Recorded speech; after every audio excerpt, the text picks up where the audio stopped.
ಅಧ್ಯಕ್ಷರಾದಂಥ ಶ್ರೀ ವಿಜೇಂದ್ರ ಅವರು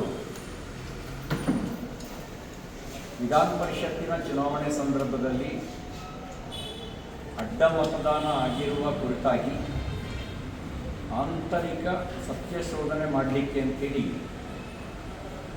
ನನ್ನನ್ನು ಒಳಗೊಂಡಂತೆ ನಮ್ಮ ಬಿಜೆಪಿಯ ರಾಜ್ಯ ಉಪಾಧ್ಯಕ್ಷರಾದಂಥ ಎನ್ ಮಹೇಶ್ ಅವರು,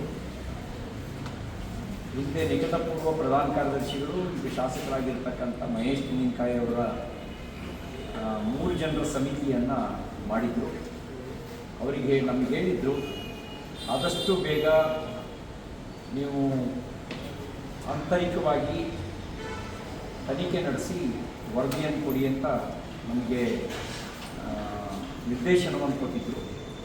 ಅದರಂತೆ ನಾವು ಆಂತರಿಕ ತನಿಖೆಯನ್ನು 4 ದಿನದ ಒಳಗೆ ನಡೆಸಿ ಮೂವರು ಕುಳಿತು ಪರಸ್ಪರ ಚರ್ಚೆ ಮಾಡಿ ಮೂವರಿಗೂ ಸಹಮತವಾಗಿರ್ತಕ್ಕಂಥ ಅಂಶಗಳನ್ನಷ್ಟೇ ವರದಿಯಲ್ಲಿ ಉಲ್ಲೇಖ ಮಾಡಿ ನಾವು ವರದಿಯನ್ನು ಇವತ್ತು ರಾಜ್ಯಾಧ್ಯಕ್ಷರಿಗೆ ತಲುಪಿಸೋ ಕೆಲಸ ಮಾಡಿದ್ದೇವೆ.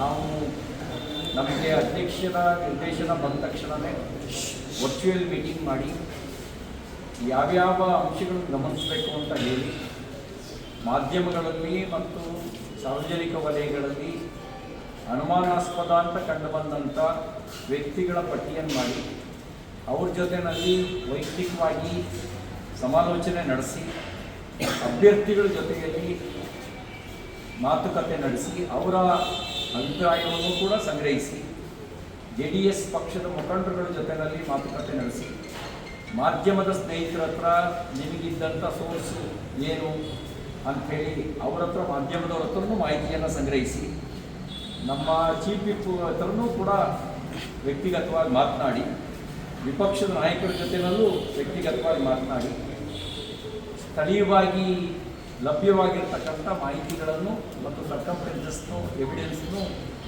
ಪರಿಗಣಿಸಿ ನಾವು ವರದಿಯನ್ನು ಸಿದ್ಧ ಮಾಡಿ ರಾಜ್ಯಾಧ್ಯಕ್ಷರಿಗೆ ಕೊಟ್ಟಿದ್ದೇವೆ.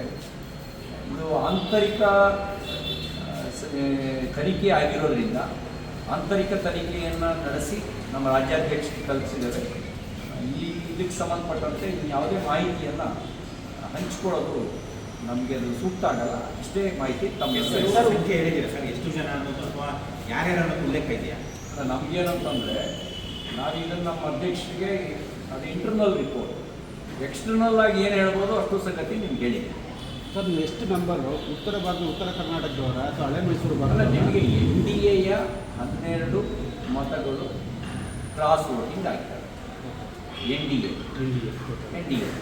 BJP sir. ಅಲ್ಲ, ನಿಮಗೆ ಅದರಲ್ಲಿ ನೇರವಾಗಿ BJPಯ ಅಭ್ಯರ್ಥಿ BJPಗೆ ಹಾಕಬೇಕಾಗಿದ್ದು ನಮಗೆ 3+1 3 ವೋಟು ಕ್ರಾಸ್ ವೋಟ್ ಆಗಿದೆ, 1 ಇನ್ವ್ಯಾಲಿಡ್ ಆಗಿದೆ.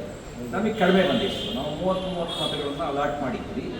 ಅದರೊಳಗಡೆ ಒಬ್ಬರಿಗೆ 29 ಬಂತು, ಅಲ್ಲಿ 1 ವೋಟು ಇನ್ವ್ಯಾಲಿಡ್ ಆಯಿತು. ಇನ್ನೊಬ್ಬರಿಗೆ 27 ಬಂತು, ಅಲ್ಲಿ 3 ವೋಟು ಇನ್ವ್ಯಾಲಿಡ್ ಆಯಿತು. NDAಗೆ ನಮಗೆ 12 ಮತಗಳು, ಅಂದರೆ JDSಗೆ 22 ಮತಗಳು ಬರಬೇಕಾಗಿತ್ತು. ಅದರೊಳಗಡೆ ಅವರಿಗೆ 14 ಮತಗಳು ಬಂದಿದ್ದಾವೆ. ಅಲ್ಲಿಗೆ ಅಲ್ಲಿ 8 ಮತ್ತು ಇಲ್ಲಿ 4 12 BJP JDS ಒಟ್ಟು ಸೇರಿ 12 ಮತಗಳು ಅಡ್ಡ ಮತಗಳು ಚಲಾವಣೆ ಆಗಿದೆ. ಈ ಅಡ್ಡ ಮತಗಳು ಕಾಂಗ್ರೆಸ್ ಮೇಲಿನ ಅಭಿಮಾನಕ್ಕೆ ಅಂತ ಕಾಂಗ್ರೆಸ್ಸಿಗರು ಭಾವಿಸಬಾರ್ದು. ಅವರು ಅನೈತಿಕ ಮಾರ್ಗದಿಂದ ಈ ಕ್ರಾಸ್ ವೋಟಿಂಗ್ ಮಾಡಿಸಿದ್ದಾರೆ. ಈಗ ಅವರಿಗೆ ಒಂದು ಮಾತನ್ನು ಹೇಳಕ್ಕೆ ಬಯಸ್ತೇನೆ, ಬೇರೆ ರಾಜ್ಯಗಳಲ್ಲಿ ಕ್ರಾಸ್ ವೋಟಿಂಗ್ ಆದಾಗ ನೀವು ಉಪದೇಶ ಮಾಡ್ತಿದ್ರಿ, ಇದು ಪ್ರಜಾಪ್ರಭುತ್ವದ ಮೌಲ್ಯಕ್ಕೆ ವಿರುದ್ಧ ಅಂತ ಹೇಳ್ತಾ ಇದ್ರಿ.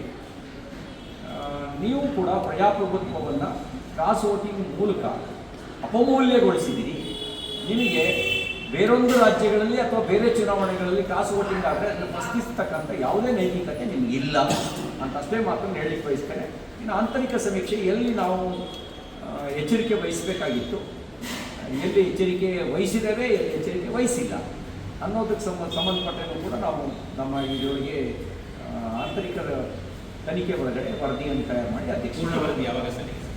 ಕಂಪ್ಲೀಟ್ ಅಂತಿಮ ವರದಿ ಯಾವಾಗ ಸಲ್ಲಿಕೆ? ಇದೇನ್ರಿ ಮನೆ ಸರ್ ಅದು ಇದು ಇಂಟ್ರಿಮ್ ಮಧ್ಯಂತರ ವರದಿನ ಅಥವಾ ಪೂರ್ಣ ಪ್ರಮಾಣದ ವರದಿ? ನಮಗೇನಂದರೆ ಇನ್ನು ಉಳಿದಿದ್ದನ್ನು ಅಧ್ಯಕ್ಷರು ತೀರ್ಮಾನ ಮಾಡಬೇಕು. ಅವರಿಗೆ ಕಾಲಾವಕಾಶ ಉಳಿದು ನಾವೇನು ಇಂಟ್ರಿಮ್ ವರದಿ ಕೊಟ್ಟಿದ್ದೀವಿ ಅದು ಉಳಿದ ಸಂಗತಿಯನ್ನು ಅಧ್ಯಕ್ಷರ ನಿರ್ದೇಶನದ ಮೇರೆಗೆ ಉಳಿದಿದ್ದನ್ನು ನಾವು ನಮ್ಮ ಕೋರ್ ಕಮಿಟಿಯಲ್ಲಿ ಚರ್ಚೆ ಏನು ನಡೆಯುತ್ತೆ ಅಲ್ಲಾಗೋ ನಿರ್ಣಯದ ಮೇಲೆ ಮುಂದಿನ ತೀರ್ಮಾನ ತಗೋಬೇಕು. ಇನ್ನಷ್ಟು ಹೆಚ್ಚಿನ ಮಾಹಿತಿಗಾಗಿ ಫಾಲೋ ಮಾಡಿ ಬ್ರಿಗೇಡ್ ನ್ಯೂಸ್ ಕನ್ನಡ.